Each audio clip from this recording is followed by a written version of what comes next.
So, what is new environmentalism? I like a session which has a question as its title, especially when it's a question I don't know the answer to. We have 4 speakers, all of whom I think come from different points of view. I'm not even sure what they all are. So I shall introduce them all, and then they can tell us what they have to say. I think that works as a format. So, immediately on my right, we have Joe Smith, who's an academic at the Open University. I've been calling him a geographer. Apparently that may not be quite right. I'm sure he'll put me right. But he has studied environmental history and politics. At the far end there, we have Caspar Hewitt, who is a Durham University Research Associate and also runs a thing called The Great Debate, which is in the northeast of England. And there's an event which I will plug you at the end, so to speak. Is that a verb? It is now. To my immediate left, we have Ben Pyle, who is an independent researcher, writer, blogger, prolific tweeter, and his blog is called Climate Resistance, which will probably give you a little idea of where he's coming from. And at the end here, we have Mark Linus, who is the author of The God Species and quite a prominent environmental thinker and subversive. Is that a fair description? No, it's not. No, he's not a subversive at all. He's a very orthodox environmentalist. You see, that shows you how little I know about the topic. And that's the order we're going to hear from them in. So, Joe Smith, start us off. Thanks. We're invited to battle in a way that I'm not always comfortable with, but I'm going to turn up the volume in an attempt to fit the bill. So my first attempt to do that is to suggest that the problem with new environmentalism is that they think they're God. Where does this phrase come from? An environmentalist who I've always been a big fan of, Stuart Brand, suggested in 1968 that we are as gods and we might as well get good at it. This was in relation to his fantastic Whole Earth catalogue. There's a small shift in the grammar in 2009 when he suggests that we are as gods and have to get good at it. The naughty environmentalist habit of deploying disguised imperatives I'm sure you've all spotted. In relation to ecosystem engineering, he suggests that beavers do it, earthworms do it. They don't usually do it at a planetary scale, but we have to do it at a planetary scale. A lot of the sentiments and aesthetics of the environment movement stand in the way of that. And I think that sentiment is at the core of the invitation that we've been given to debate new environmentalism. But the reason I find this is something of a kind of 3D straw man manufactory is that I think that the truth is actually that in global environmental change research demonstrates like nothing else that we are absolutely and resolutely not gods. On the contrary, I think it places us back among the animals. I think you could understand climate change research particularly as another line in Darwin's chapter. And it reminds us of our very modest role on the planet and the sense in which everything we do, but most spectacularly our economy, is dependent on our ecology. But I think that new-old distinction is in any case overdone. There's always been a diverse mix of technophile and romantic strands and many others in environmentalism. Some of us, myself included, embody both in one person. But the, I think, clumsy characterization of a broad body of thought and action in terms of this divergence also allows us, I think, to dismiss the achievements of what, for want of today's argument, we'll call old environmentalism. So there's a kind of, what would the Python team say? What would we say about what environmentalism has done for us? If you look across the fact that in the developed world we have cleaner water, cleaner air, we've got public access to what were previously private spaces, we've got treasured places and landscapes protected. The list could go on for a good 7 minutes. But I think that none of those people involved in organised environmentalism should give up the day job because they've all, in their member-supported, small contribution-funded organisations, have done really important work for us. However, I think that they have managed to give the impression that environmental change issues are their preserve. I think we should break that down and share this difficult new knowledge around climate change, biodiversity loss, resource depletion, the problems of urbanisation. There's an upside too, of course. That should be shared amongst us. We should not leave that set of topics to the environmental NGOs or a discrete research and policy community. And two ways I think that most simply we could respond to that. One is to work harder to connect our responses to biodiversity loss and climate change to questions about everyday quality of life. And that's something that I think the environmental NGOs have done startlingly little to achieve. The last time they campaigned explicitly on quality of life in cities in a broad sense is about 25 years, which I think is an astounding fact. It's a different story in the States, but still it's taken a while for them to engage with those sorts of issues in terms of the big formal NGOs. And secondly, I want to suggest that when we take this topic into mainstream politics, it's important that we do a great deal more to think about what a green political economy should be embedded within our anticipation of our vision for the future. Hence, rather than talk of putting a price on carbon, we need to set that within a conversation about ecological tax reform, which is offended by the fact that we put such high taxes on entrepreneurship or work, and yet we put such a low price or indeed subsidise fossil fuels. It's in these ways that I think that we can gather a decent working majority around the notion that the Intergovernmental Panel on Climate Change or the TEEB report on economics and biodiversity have delivered not an inconvenient truth, but rather an inconvenient risk assessment. And we now need to collectively invest ourselves in the process of risk management. Thank you. Marvellous. Look at you go with your just over 5 minutes. Good. You set a very good example there. Thank you, Joe. So, Caspar, what is new environmentalism? I don't know. That's me done. Well, no. I think, what I'd like to say, I mean, over the last 15 years, I've engaged deeply with environmental thought through my research, but more importantly, through the Great Debates, Development, Sustainability and Environment series, which has been conversations over a number of years, conversations and debates with those for and against environmentalism. Environmentalism never has been a single movement, of course. It's always been multi-stranded and covered a huge range of views from highly humanistic through to the utter misanthropism of deep green ideas. Now, engaging with this wealth of views has been a really valuable exercise over the years. Now, the blurb for this session rightly highlights a series of issues that have divided opinion both within and outside the environmental camp, so things like nuclear, genetic modification, fracking. Now, picking up the nuclear debate, I've pulled out an example. It's an article about a new Australian documentary, Pandora's Promise, which just came out this month. The article's entitled, "Greenies Can Be Pro-Nuclear." It looks at the shortfall in energy that we can expect if we're to reach carbon dioxide emissions targets and makes the case for nuclear energy. It's a familiar argument, and it's one that does deserve exposure because it's a real issue and difficult decisions need to be made about it. But I don't think it reflects a significant change in environmental philosophy. What is interesting, it does reflect two important changes that have taken place in recent years. The first, the more obvious of the two, is the shift in emphasis from pollution and limits to resources to climate change. The second is the shift from sustainability to resilience. And if you look at the recent literature, you'll find that resilience has appeared as the new buzzword. Now, environmentalists have always shifted the goalposts as our understanding and knowledge changes, and to an extent, that's fair enough.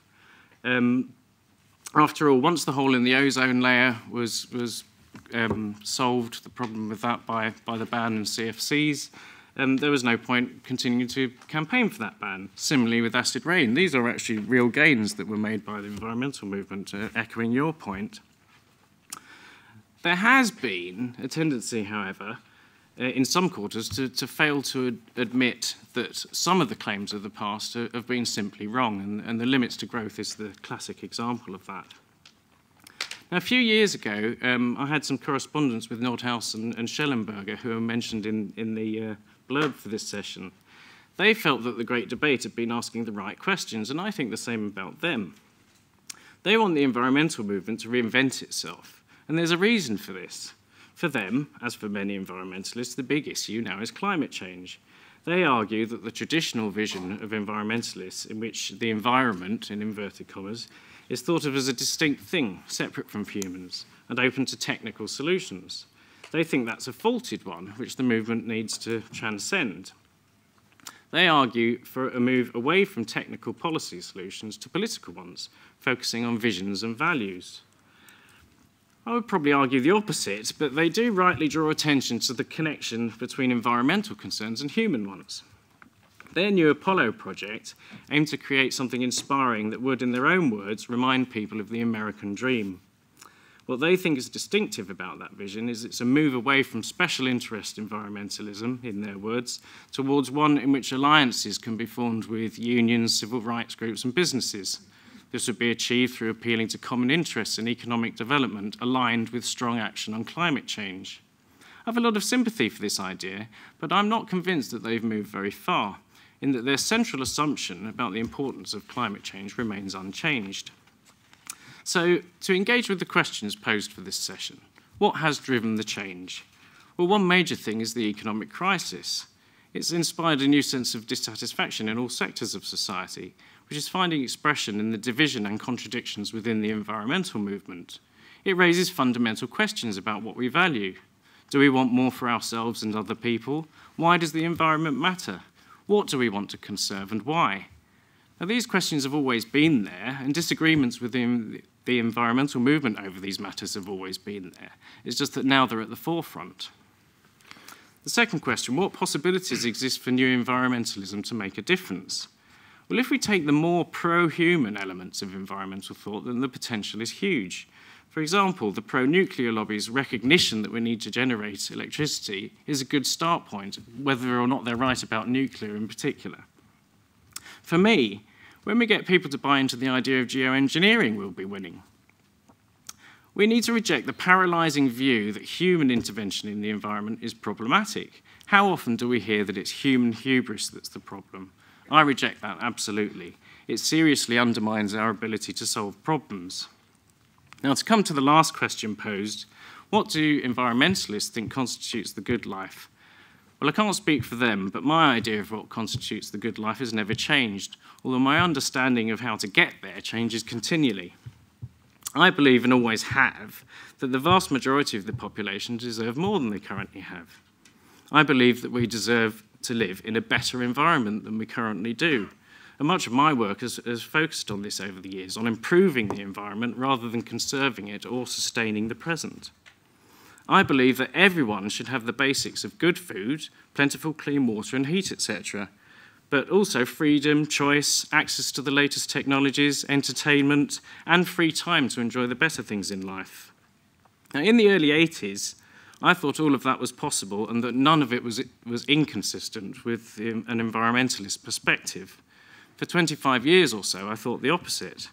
Now, I think that those of us who do believe in a better future for humanity can work with the more progressive elements of what's been dubbed new environmentalism and incorporate their ideas into new forms of humanistic transformative politics.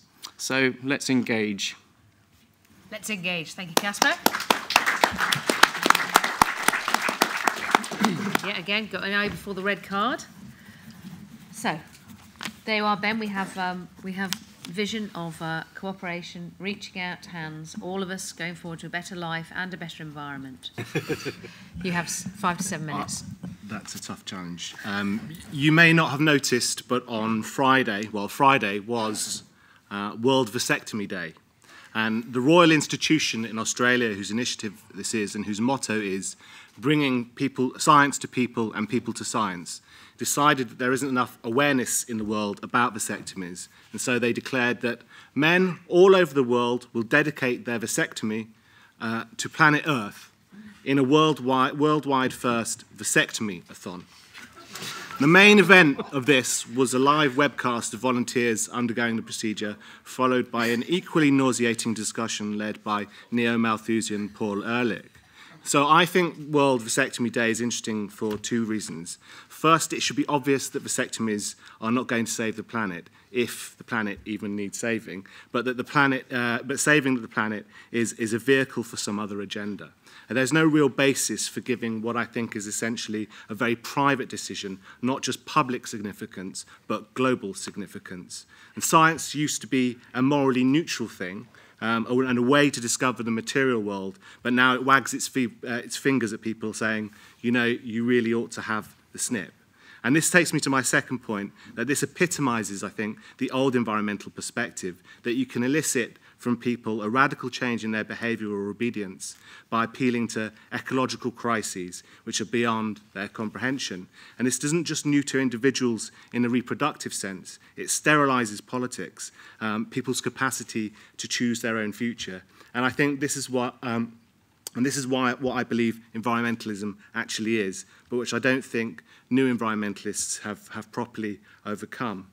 Environmentalists have emphasized that it is the science which underpins their political ideas, that there is no alternative to them if we want to survive, and this demands a suspension of normal politics, the premise being that democratic forms of political organisation aren't sufficient to manage our relationship with the environment, to avoid some catastrophic consequence or other. So on the environmental perspective, the parameters of these decisions are typically, about the future, are typically set by scientific committees, such as the IPCC, and implemented by technical committees, such as the UN's Framework Convention on Climate Change.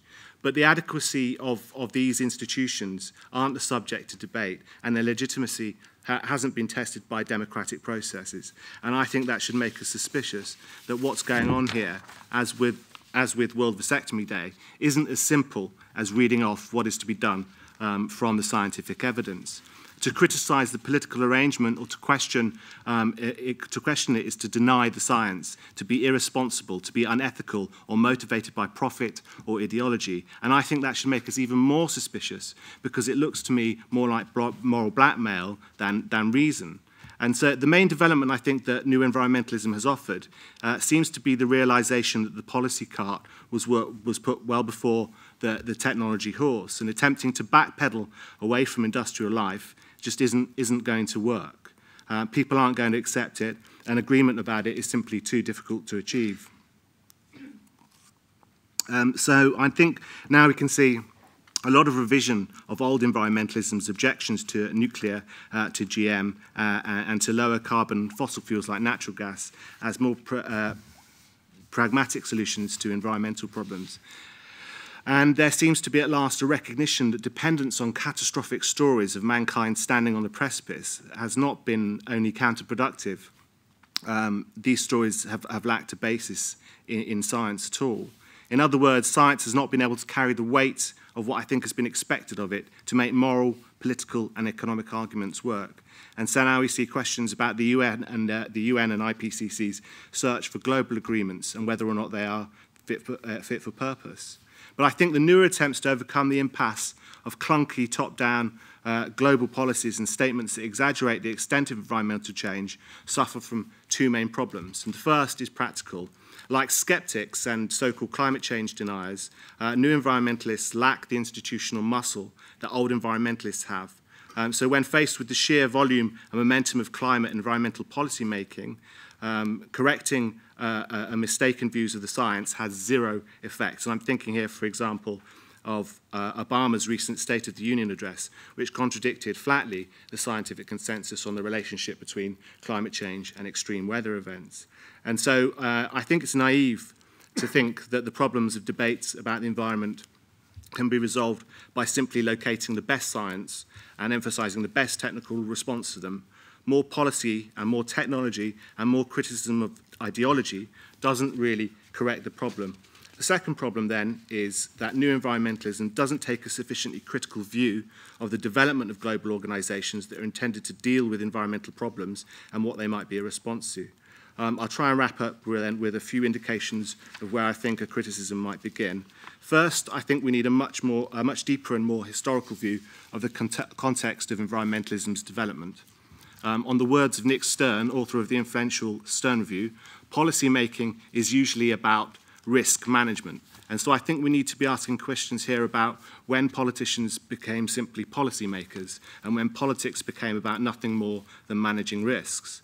And so in the late and post-Cold War era, the end of history was discussed yesterday in a session on sustainability. It seems increasingly difficult for politicians to connect with the public with positive ideas about the future. And we've seen politics descend instead to managerialism. Second, I think we need to consider the possibility that the needs of this form of politics precede the development of environmental science. So in the 1970s, we were assured in the wake of Club of Rome's reports that computer models predict with certainty that civilization would have ended by the year 2000. And so to a greater or lesser extent, the determinism of that model of society's interactions with the natural world persists in climate models and much more in estimates of the likely impact of climate change on the human world. And these models have been shown to be deeply problematic, but their political power remains.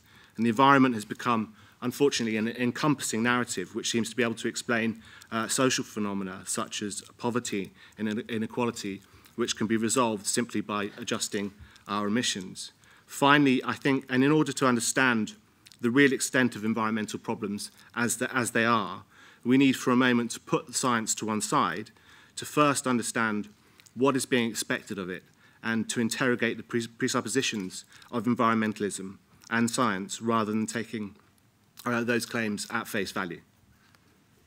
Thank you, Ben.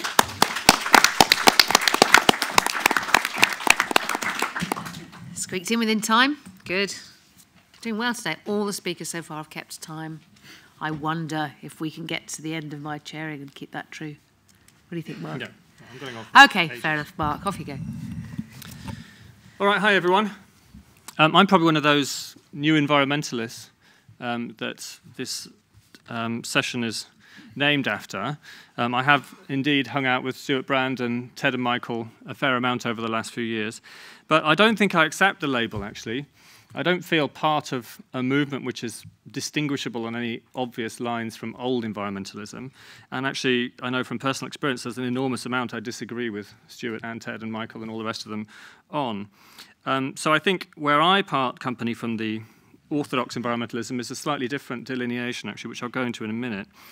But I think we're in a different world now from how things were when I first became an environmentalist in my early 20s, back in the mid-1990s. At that point, environmentalism seemed like a very sort of united force, which was quite homogenous. I don't want to oversimplify, but it knew what it stood for, and it stood for quite a lot of things I think I would characterize now as fairly limits to growthy and fairly romantic, and to a certain extent reactionary and backward-looking. And I think some of the tensions within that have now begun to come out and have, to a certain extent, pulled the movement apart and in several different directions. In the summary for this, nuclear power and GM technology, GMOs, are mentioned. And I think they are, I mean, these are two issues that I've campaigned on vigorously for several years now. And I think they are highly symbolic, but they're also extremely real. You know, we, in my opinion, we need GM foods to feed the world sustainably over the next few decades, and we need nuclear power to power the world with low-carbon energy sustainably over the next few decades. So they are much more than merely symbolic issues which have divided the movement. So I think where I, perhaps a party company from the likes of, I don't know, to name some institutional, professional environmental groups, the Greenpeaces and the Friends of the Earth, is that I would characterize my attempts at environmentalism as being more science-based on those issues in particular. So I would say that Friends of the Earth and Greenpeace do not have an evidence-based perspective on GM and nuclear, but I think they do on climate change to a large extent, although how one interprets that in terms of your degree of catastrophism, which I think was mentioned earlier, is a very valid question, given what the actual science, as perhaps best defined by the IPCC, is actually saying. You won't find the word catastrophic in any of the IPCC reports, of course. This is a matter of interpretation and is highly subjective for that reason.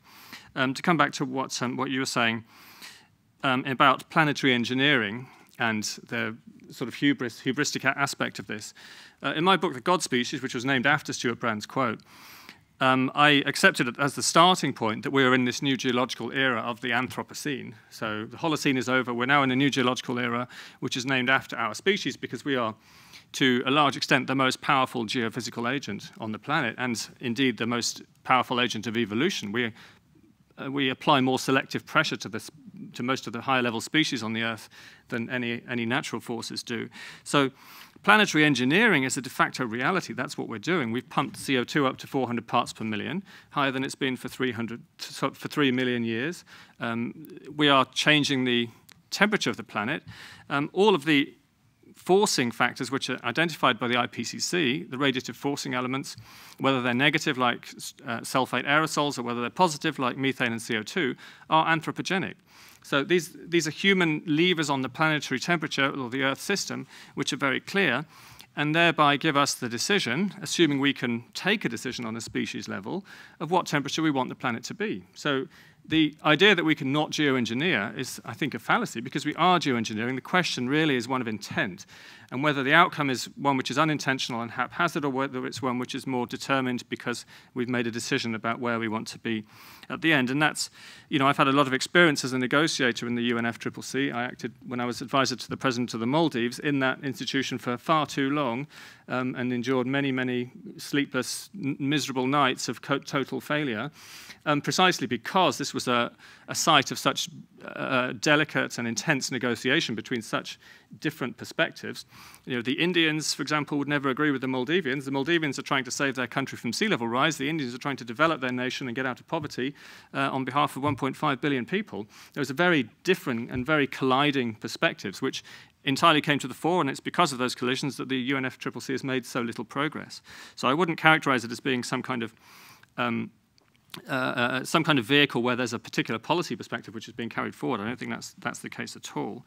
In terms of limits to growth, I think obviously that was wrong, and it was wrong not just in terms of the way the modelling was done, but wrong in terms of the conceptual framework, I think, that they came out of. And I think it was a very ideological project. I think they had a pretty good idea of what they wanted to demonstrate, and they built the models around it, which is often the case.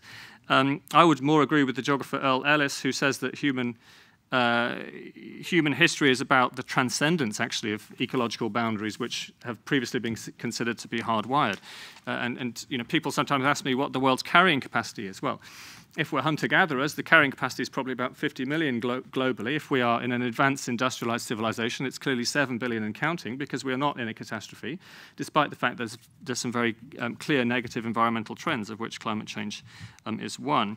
So I think actually a more useful conceptual framework is the planetary boundaries one, which I used in the book. Although I differ actually from some of the scientists, that we have different ideological perspectives. Some of them see them as constraining. Some of them see them as a room for further growth. And of course, the distinction really is about technology. It's about how efficiently you use these.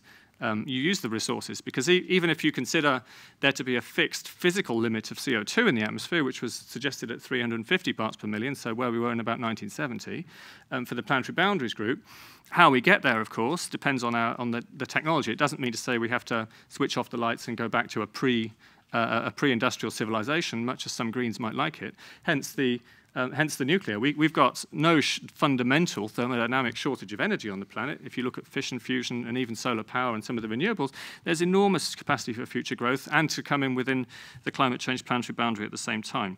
So the overall challenge, I think, for us is dematerialization and decarbonisation, and some combination of technological change and lifestyle change will come into that. But I do feel that the more conventional environmental ways of looking at these things are no longer relevant. Actually, I think to a certain extent that the leaders of the environmental movement are stuck in a paradigm of the past. And I think we need to move forward, and I think we need to have more debates like this and just be more open-minded, really, about where each other's coming from, and accept that we don't, however strong and self-righteous we feel about our view of the world, none of us are necessarily right. In fact, we weren't right. I certainly have been wrong a number of times, and I expect to be again. So thank you very much.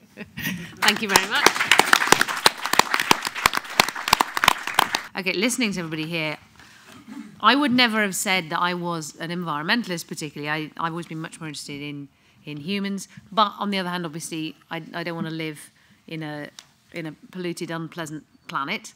And so now, given the range of opinions and views and visions of the future I've just heard, I'm starting to think, well, maybe if it's that wide, maybe I am an environmentalist. And if so, does the word environmentalist even have a meaning anymore? Is it a useful term to use? Should we, I mean, obviously people are still using it, but will we have a more fruitful discussion about the future and about what we want to do in the future if we actually try and move on from the term? So I'd like to throw that back to all of you, really. Is the term environmentalist even still useful? If so, what does it mean? Yeah, I'll have a go. I don't tend to use the term. I don't ever like it associated with myself, but the reasons for that are probably complicated. But the reason I mentioned Darwin is that I use that as a trigger for a particular change in how humans understood their place in the world through the course of the second half of the 19th century.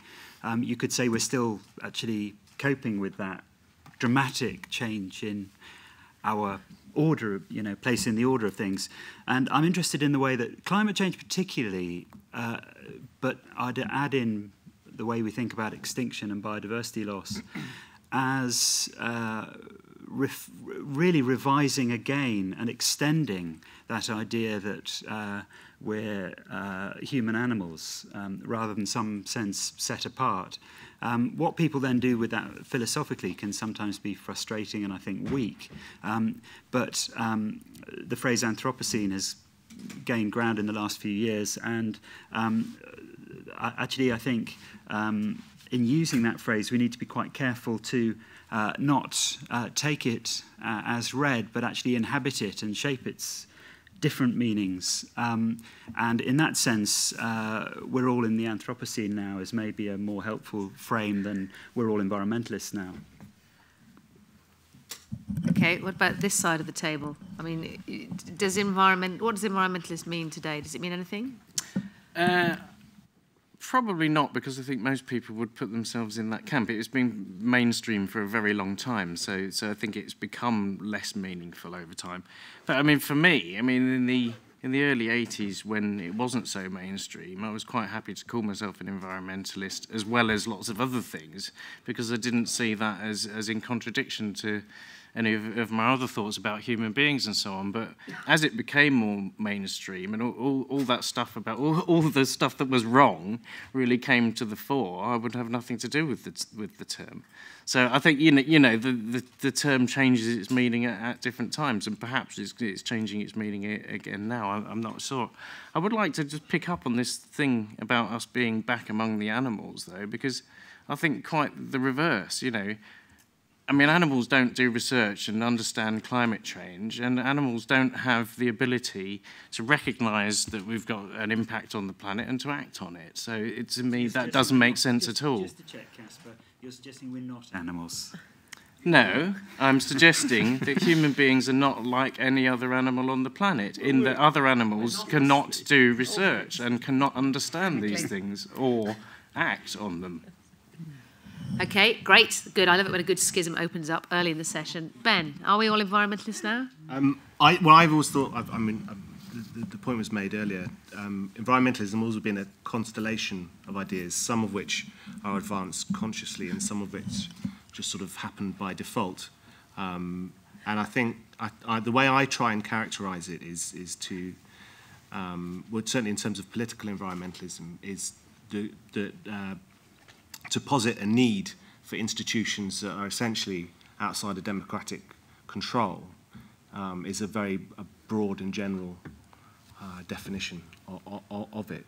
So, I think that's what we've seen in attempts to build the IPCC and UNFCCC, and then at the EU level and the UK level we have committees on climate change, and they don't respond to public discussions about whether the environment should be a priority.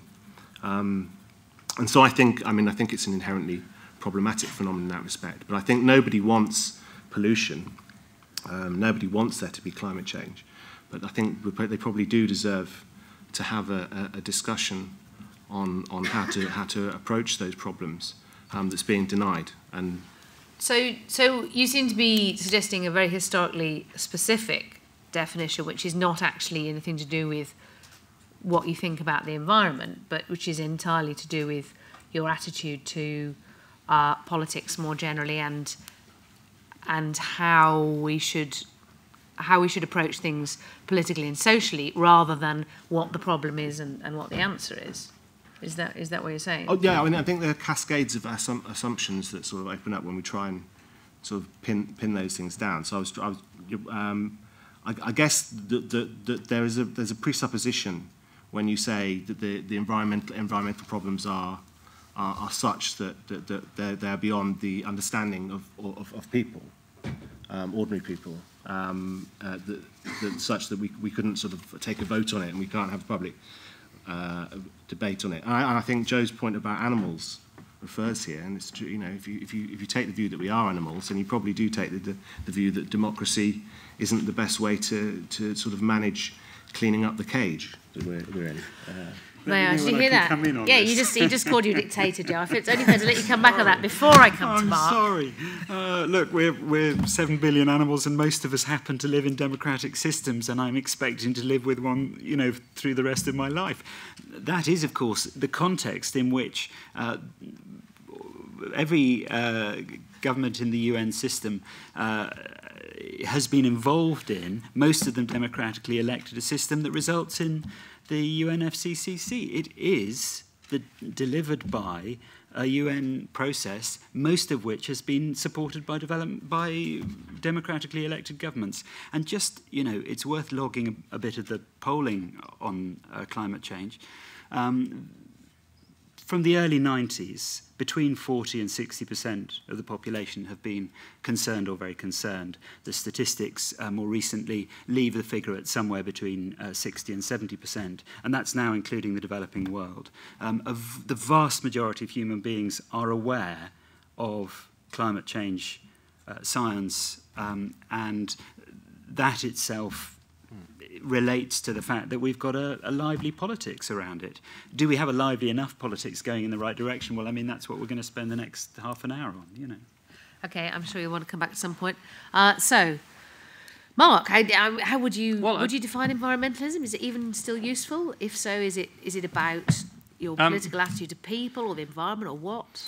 Well, the label is often used to imply certain opinions on those things, and I use the label as a self-descriptive term precisely because I want to provoke some discussion about this. I call myself an environmentalist because when I see headlines about, I don't know, GM golden rice was destroyed by environmentalists, I think, well, they don't represent me.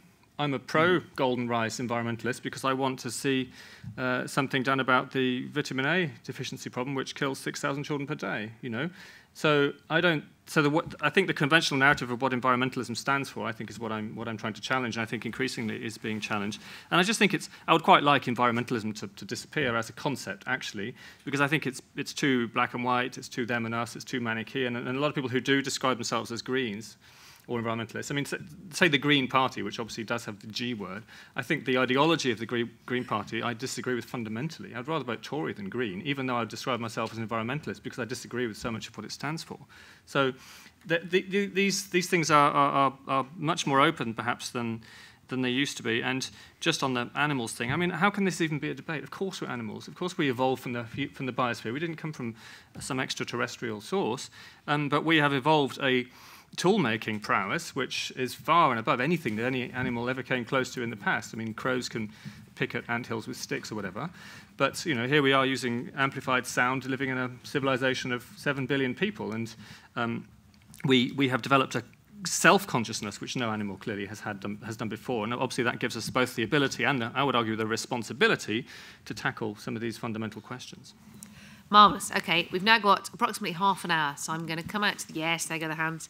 Thanks a lot. I'm slightly half and half about this, because on one level, I really like what Mark's saying, and I'm very happy to go off and live in a techno-utopia with you. But on the other side, I do think if we all kind of running into the evidence-based middle ground, there could be potentially some problems. So the example that I'll give is Mark Henderson's Geek Manifesto, which I think is a really good book for about 2/3 of it, but does have some problems in it. His discussion on environmentalism basically says the environmental movement needs a clause 4 moment, and so we need to become evidence-based, and people like Mark are kind of leading the way, whereas people like Paul Kingsnorth are, kind of Luddites and stuck in the mud. But the thing with Paul Kingsnorth is I fundamentally disagree with him, but he does have an impassioned political view that human civilization is a very bad thing. And I think that's a perfectly legitimate thing to have, and you can have a political disagreement over it. So I think that we need to be a bit careful of kind of going too far down, saying that certain things are inappropriate because the evidence shows that they're wrong, if you see what I mean. It's possibly a bit garbled, but... This isn't quite directed to Mark, but what would be what do you think the process is of anyone shifting from being an old environmentalist, predominantly sort of ideological, to one where it's a more focus on sort of technical issues? Was it a critical interrogation of evidence and the science and going, oh, actually this technology is pretty good, or this isn't so much of an issue? Or was it an interrogation of the politics and philosophy of environmentalism? I mean, it can be both, but what would be... I'd be really interested to see what was more pressing in developing that shift of, particularly Mark or other people you may know who are new environmentalists, inverted commas. Good question. Is it ideological or technological? It's a question about evidence. It's a genuine question that I can only ask in a forum like this. As a student in the 1980s, I was taught by a man called Stan Openshaw, who's the man who worked out that half of us would die in the event of a nuclear war. He wrote a book called Nuclear Power, Siting and Safety. What he didn't put in the book was what he told his students, was that if you really wanted to cause trouble, this is how you blow a power station up. And if you really want to cause trouble, this is how you take a light aircraft and fly it into Sellafield. My question is there an honest scientific debate out there about the real safety of nuclear power from terrorism? Is it possible to have it without giving people the idea of how they do this? Thank you. Okay, bold question. Yes, man with the microphone. Caspar, I have a question for you. I'm not sure you're quite right to say that climate change has tended to dominate the debate in the last 10 or 12 years in contrast to pollution and resource depletion. I appreciate the point you make, but I wonder whether we're up to the minute enough, because what I notice is no matter how many new oil discoveries are made off Angola, in the Indian Ocean and elsewhere, it's actually resource depletion that's coming back now in the shape of the circular economy. The circular economy is advocated by Ellen MacArthur, who's clearly a professional in the field, being a yachtswoman, and McKinsey.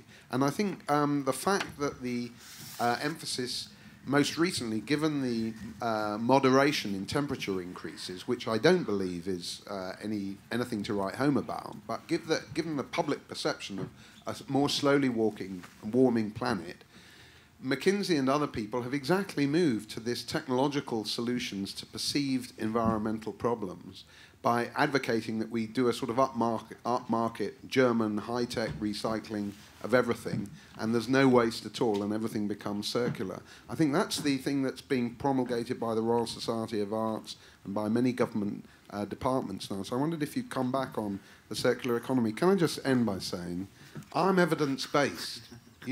All my life, I've been evidence-based, and I have the right evidence, and Joe and I suspect Mark have the wrong evidence. So as long as we're clear about that, we can all be evidence-based, for the rest of our lives, and I wish you a happy civilization. On the question of why did people change, I know it's to the panel, but I just have my own thoughts. I mean, having read the Nordhaus book, I got the impression, and you can correct me if I'm wrong, but it was the dishonesty and the hysteria and predominantly the sense of paralysis that came out of the environmental movement that provided the impetus for the new one. This is really a question for Mark. I mean, I like what you said, Mark, and you sort of described the different elements of the ideology of environmentalism: technocratic, depletionist, Malthusian, romantic. There's one thing in this sort of assessment of your own movement that seems to be slightly missing. And it's the sort of psychological. I would say the new environmentalism has this sort of obsession with psychology as well. So if you look at Edward O. Wilson's work, the idea that the reason that we suffer from mental illness and a sense of estrangement in society is because we are alienated from nature.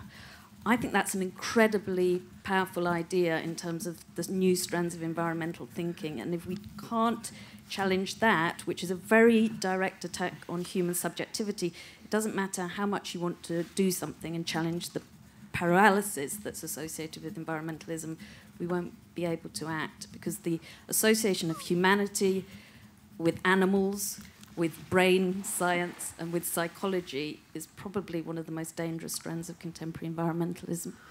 My question's not so much about the theories of it. I wouldn't say I'm massively concerned in terms of climate change. Not concerned, it's just I really don't know enough about the subject, and it's too academic, and that's double standard. Anyway, I want to get to it. What I've got to say is there was talks on the panel about how it's undemocratic, the way the movement's going, or when you talk about clashes between now fracking. One problem I suggest the environmental movement have, whatever you want to call yourselves, is that you're seen as the enemies of the poor. Not just in other countries, but in this one. So green subsidies are massively under attack now precisely because they raise energy prices. Fracking, opposed by people who are Greens in many cases or call themselves environmentalists, obviously means that energy prices for people who are very poor and, you know, instead of freezing to death in their homes, could actually have heating, are fracking's not supported by people who call themselves environmentalists. So I would say, what can the Green movement do, or do you accept that there's a problem among environmentalists that you are seen as enemies of poor people?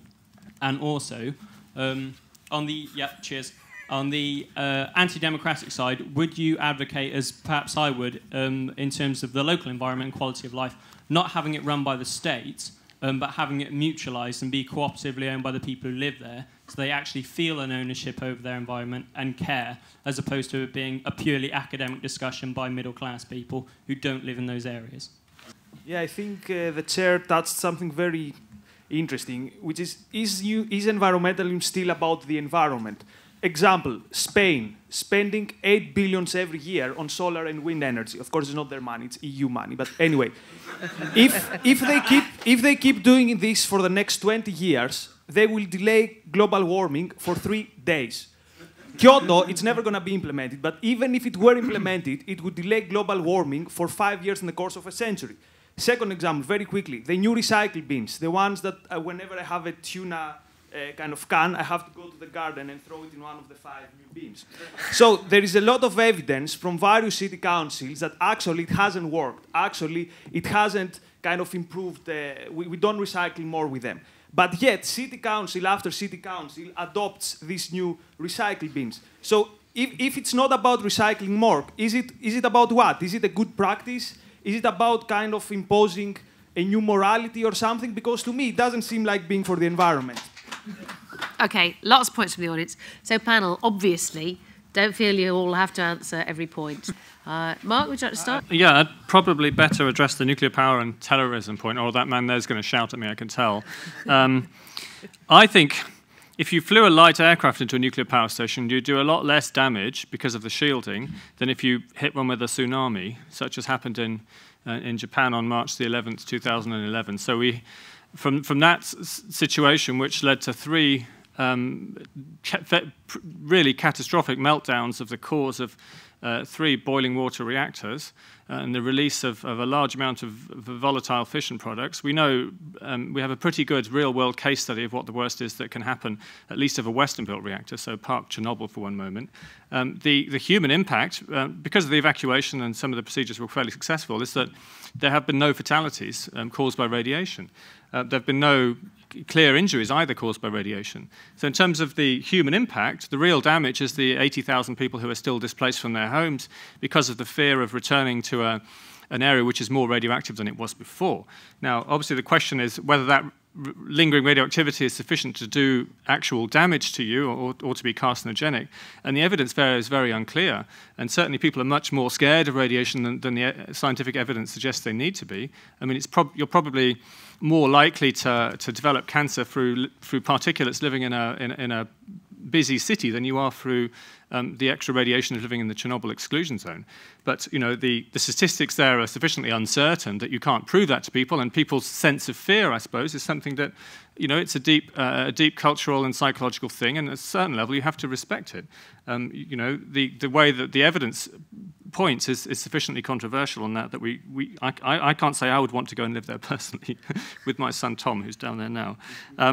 In terms of on the top right there, you mentioned Paul Kingsnorth. I should just say he was the best man at my wedding, and we were very close friends. So but we're now in a situation where we don't talk to each other because we have such distinct worldviews, and it is a worldview thing. I think he would say he's evidence-based, to address the gentleman there, just as much as I would say I'm evidence-based. So yes, to a certain extent, these things are subjective, and I can throw my scientific consensus at his scientific consensus and see who wins. But but really, I know what divides us is a worldview issue.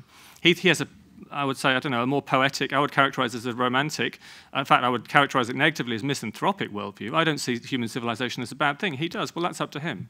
He accuses me of seeing the world through graphs and spreadsheets, and to some extent I accept that. So I think absolutely that's an ideological distinction, and to have an evidence-based worldview. I mean, we've got Fiona Fox there from the Science Media Centre. Wave your hand, Fiona. The whole point of what Fiona's doing with the Science Media Centre is to try to get a more evidence-based perspective into the media on major scientific issues. And I would quite like to see the same thing happen with the discussion about environmentalism. But obviously, these things it depends on the different opinions of experts, and how you negotiate these things is something you don't have to deal with every day. So these things are always going to be challengeable. Mental illness and separation from nature, I'm not sure I buy that, actually. I suspect, and I don't have any evidence, but I suspect if you went to traditional rainforest societies, they've got mad people just as much. Whether they're statistically there at the same level as ours, I don't know. I really don't know. Okay. Joe, do you want to... Yeah, I'd like to pick up is it Peter's point about evidence? And, James. And Nikos, your point about the political economy of recycling boxes. And relate the two. The first point about you're evidence-based, I'm evidence-based, we're both evidence-based, my evidence is bigger than yours. One of the problems we've walked into, and I think the narrow spaces of media debate, the really difficult 800 words or 2.5-minute piece that is the main kind of bridge to knowledge for most people, has delivered us into a problem, which is that I think that many in the environmental research community who wouldn't consider on the whole themselves environmentalists in the sense of belonging to a movement, found themselves trying for a kind of route one, an easy route to communicating the seriousness of the work they were doing around global environmental change issues. They narrowed and shortened what they were up to. They started to use phrases like the IPCC consensus or the science is finished. Completely inappropriate. None of them thought that. It was completely misrepresents the practice of science, and of course stops it being interesting apart from anything else.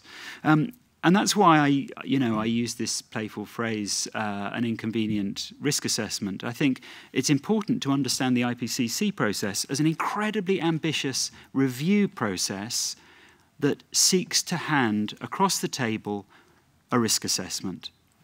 And then there's a process of risk management, which involves governments, as I say, most of them democratically elected, represented through the FCCC process. Now, there is inevitably a border area, and there are some disciplines that cross that border, economics, social sciences particularly. But nevertheless, the scientists have been involved in a risk assessment. They've done their best. They've handed it across the pass. They're mostly professionals who've found themselves where they are because they're nothing more than curious. Anyone suggesting they're after money has never been to a university car park apart from anything else. Now, once you've done the risk assessment, you've handed it over and we're engaged in risk management, we are struggling with the question of how we transform the political economy of energy in a relatively short space of time. And I think it's an empty caricature of the environmental policy debate to suggest that someone somewhere, probably in Brussels, has written a device that we will all have to live by. I think, you know, humanity is on a drunkard's walk, and we're doing our best to make sense of how to respond to this. And I'm with Mark on the critical importance of all of us being willing to open ourselves to critique, open ourselves to changing our mind. But one thing personally I don't think I'm going to change my mind about in the next 15 years, and that's the importance of us all contributing to the risk management process. I don't know whether that means you'll end up with lots more bins, but I do think it's more important the price we're all paying for carbon. Ben? Yeah, I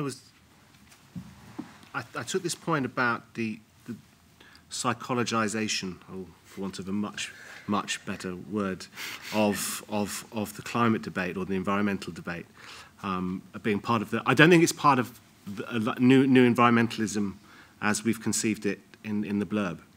I think that is definitely an emergent thing. I don't think that's necessarily the same thing as people who are now arguing for nuclear. But I think it's worth discussing as a new phenomenon. And so there's been a number of attempts to diminish critics of environmental policy or of climate policy in academia and very much in very public attempts to sort of say there's something wrong with the brains of people who would deny or question climate change. That's quite revolting. And I'm talking in particular about some of the research from Cardiff University and the work of Stefan Lewandowski,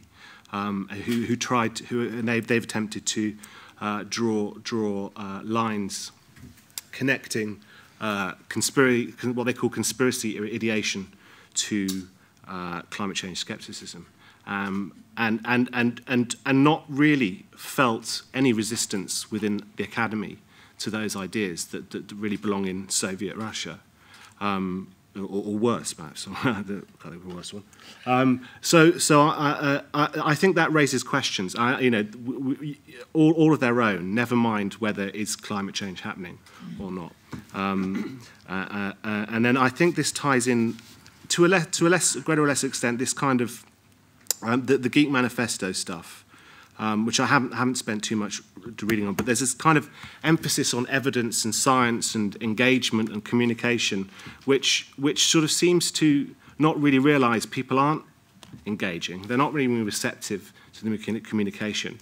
And I wonder, it's difficult to know whether the attempts to communicate are happening because people aren't engaged, and because politicians find it quite difficult to formulate policy. So I think there was another question there. I think, is environmentalism still about the environment? No, I think it's quite, in many respects, leaving aside the problem of climate change, in many respects it's an attempt to accumulate power away from democracy, not necessarily out of some conspiracy, or not necessarily out of some nefarious purpose, right? But just because it's quite difficult for democracies to proceed these days. I'm evidence-based as well, I should say. But I'm evidence-based too. Yeah, picking up on this thing about is environmentalism still about the environment? There's the still bit. I'm not sure. I'm not sure that it ever was really. I think old environmentalism never was evidence-based and was always somewhat about a dim view of humanity. But you've got the different branches of environmentalism. It's very complex historically. If you look at the CPRE, for example, that was all about keeping the oiks out of the countryside originally. So that's coming from a very conservative tradition. And then you look at some of it, which was about a critique of industry polluting and poor people suffering from that. That sort of came from a left perspective, where you had this weird mishmash of stuff that was always part of what environmentalism was. So, although in some ways it seemed to have a clear ideological perspective, in other ways it didn't have one at all. But certainly the idea that humans are a problem was sort of always part of it. Just think about the technical solutions thing and the question of geoengineering. I liked what you said about geoengineering. I think you're dead right. We are geoengineering, and to me, that's that's the whole point about why it makes sense to then take a rational approach to geoengineering as opposed to just doing it by accident, which is what we generally do. But actually, environmentalists, whatever that may mean, do still shy away from the idea of actively trying to intervene to affect the climate, other than reducing emissions, which everybody promotes.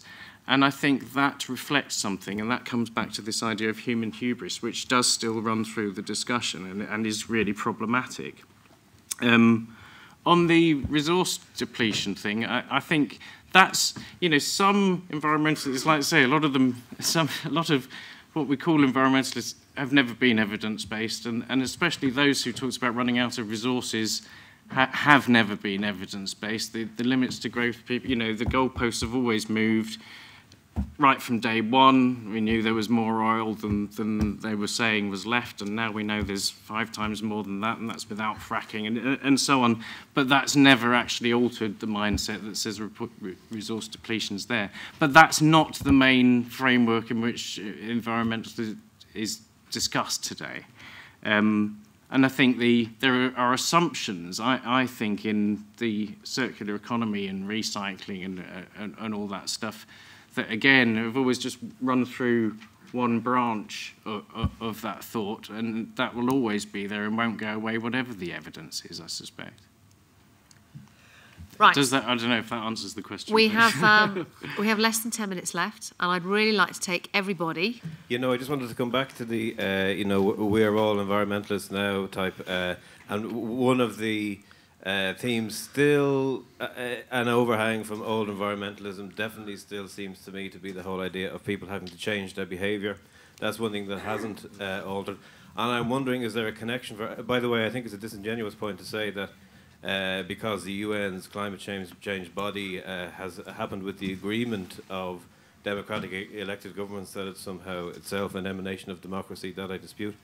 But I also think that that's still the problem, the abiding problem with the environmentalism and its relationship to the public, and that it doesn't really seek to hear their views, but still considers imposing behavioural change on them. What are your thoughts on that? Just quickly, I disagree that this all evidence is equal. My evidence definitely is bigger than all of yours. And I think we should say that. We should have the debate. But my main objection to the environmentalist movement has always been that they are scared to have the real debate. They are scared to put forward their world vision, their critique, their values.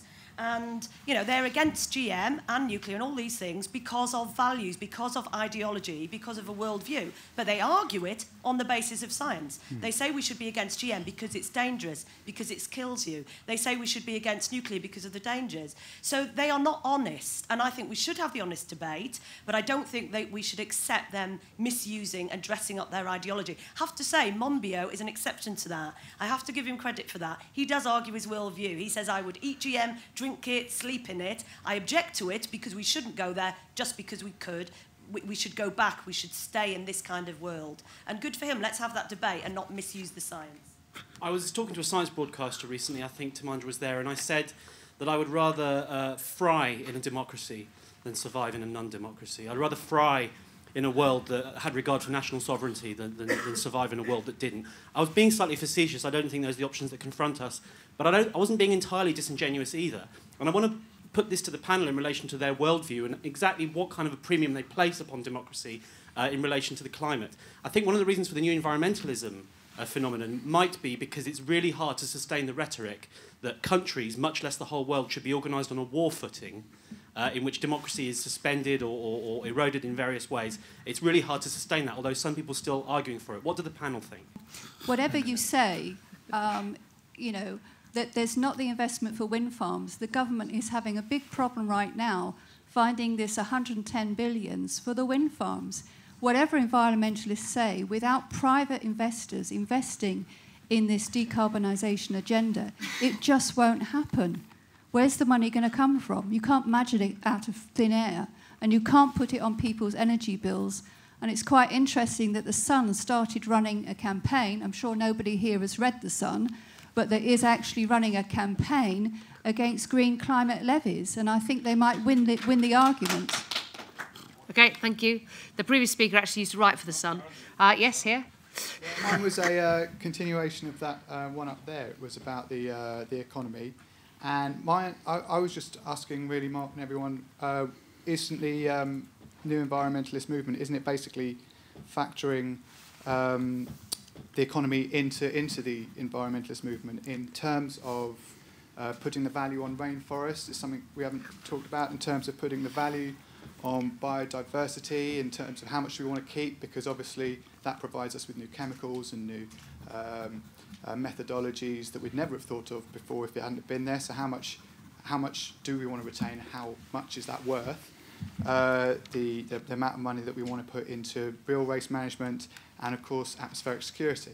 Yeah, the chap said it was more dangerous for a nuclear reactor to get hit by a tsunami than get hit by a light aircraft. Well, the thing is, it might be raining outside, but we don't get tsunamis in the UK. And the other thing he said is what about getting hit by a light aircraft? Well, just try starting on a stewardess on an aeroplane and see what happens.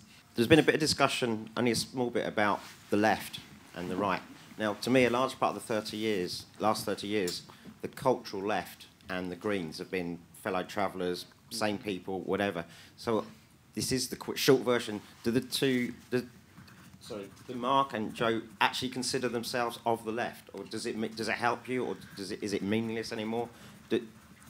Basically, do you consider yourself still to be left-wing, I suppose? Some of the speakers have talked about how they view themselves as being evidence-based thinkers.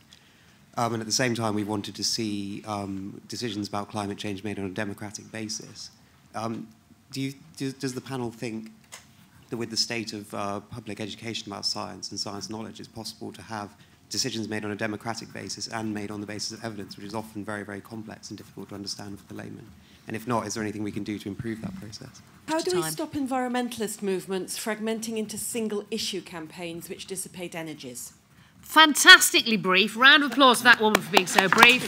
Got a quick round of applause. Okay, enough. Now, panel, you technically have a minute between you to sum... Oh, sorry. Technically have no time at all between you to sum up. So please be concise and brilliant. I would like to start by acknowledging that this panel is unbalanced. We don't have anyone here from Greenpeace, Friends of the Earth, representing the old environmentalism, which all of us to a certain extent are critiquing, even assuming we can decide what it is. Yeah, but I don't think you are, so I don't think that's right. May well be they were invited and didn't. On the behaviour change issue, the techno fix objection is often raised to what I'm trying to do. Well, this is the techno fix, and actually we need people to change their behaviour. And I think there is an implicit authoritarianism in that people ought to be living the way I want them to live, and that's one of the reasons why the Greens have become obsessed with climate change. And now I do think the science is very clear that climate change is probably one of the 2 or 3 preeminent challenges facing civilization, but that doesn't predispose there to being a particular answer to it, which is comfortable to the ideological left, green left, you see what I mean? So those are 2 separate things. And this is summarised by this concept of the carbon fairy, which Futera have come up with. It's asking people in a room, would you wave a wand and get rid of climate change without any lifestyle change at all? And almost nobody puts their hands up in a conventional sort of leftish environment. People want climate change to be a way of achieving something else. I would put my hand up and I would wave that wand, which is why I support nuclear power, because it's probably the closest thing to the carbon fairy that anyone can come up with. On the issue of democracy, I don't like the war footing analogy for precisely that reason. If any decision isn't made democratically, it doesn't have my support. And for the moment in the Maldives, for example, we're having a big, I say we, but I worked for the Maldives for a long time. I wouldn't go back and work there on climate change unless it was a fully democratic system, and there's a huge difficulty with the elections being cancelled. So I wouldn't be involved in making the Maldives a carbon neutral state, which was the original objective of the democratically elected president, in an undemocratic system. So I hope that says something. On the environmental valuation issue, there is, of course, a huge debate, and this is perhaps, again, one of the major ideological fault lines here, between the concept of inherent value of nature and the more utilitarian approach of nature in as much as it can be valued in dollars and shillings and pence and whatever, because it has a value to us as humans, whether it's new drugs or even whether it's sustaining us at an ecosystem level as a species. And I don't think that can be resolved. I think if you have an idea of the inherent value of nature, that's in itself an anthropogenic concept. So I'm not sure you get to a meaningful conclusion on that. And are we of the left? I am probably a centrist, actually, because there's certain aspects of left policies which I agree. I'm very concerned about inequality in society, but at the same time, there are certain, I think, market systems are by far the most efficient and useful way to distribute resources in general. Obviously, they have failures, but these kinds of things are different concepts from different areas. So I wouldn't put myself in either camp in an obvious way. Joe? I'm a Green Social Democrat. I am also a capitalist in the formal sense of being a shareholder in a Midlands SME and a company director. That company's been around for 158 years. I wanted to be there in another 158 years. I think that capitalism, market capitalism, is going to be an essential tool. There's nothing else around that has been able to respond to ideas and deliver change on the scale that it has. I'd like it to do that with a bit more wit in future. Now, with that in mind, I just want to go back to this phrase about the fact that we've got this tool-making prowess, and that allows me to refer to my favourite Stuart Brand book, which is called How Buildings Learn. It's a wonderful book that looks at the fact that apparently 9 out of 10, I don't believe his stats, 9 out of 10 architects never revisit the buildings they design. And he explores the lives of the buildings in the years after they've designed them.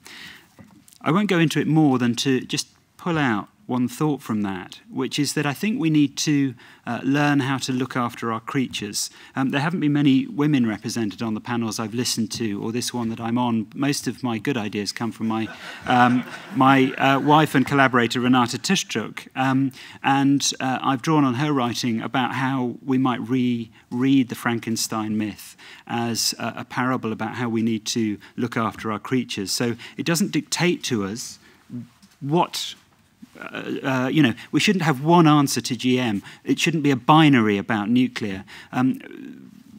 Politics, policy, technology is like comedy. It's very socially, specific, contextually specific. So what Brand, I think, is trying to tell us is that we need to learn to live with our technologies, understand how they change us, and understand how we can apply them wisely in the context of our being, spectacularly clever animals. Thanks. Thank you, Joe. Ben? I'll answer Mark's point about the division here. I think if there was a representative of some of the bigger NGOs here, I think we know what they'd say, and I think Fiona alluded to that point there, and so I'll answer her point as well. The failure to put forward people's worldviews. I mean, everyone is afraid of ideology, right? Everyone wants to be evidence-based, and all right. So I agree, but even the cultural left was referred to.